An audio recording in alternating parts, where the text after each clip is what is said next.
алейхиссалату вассалам соңғы құтпасын оқыған кезде былай деп айтты дейді.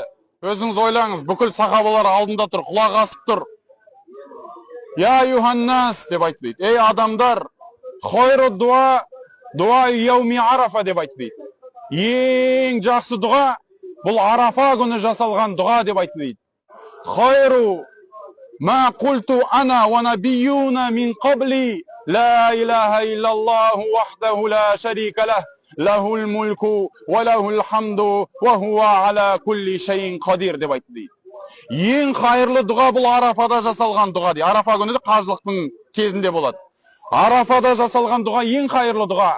Және де менің алдымдағы пайғамбарлардың аузынан шыққан, және де менің аузымнан шыққан ең қайырлы сөз бұл ла илаха иллаллаху вахдаху ла шарика лах лахул мульку ва лахул хамду ва хуа аля кулли шайин қадир деген зікір.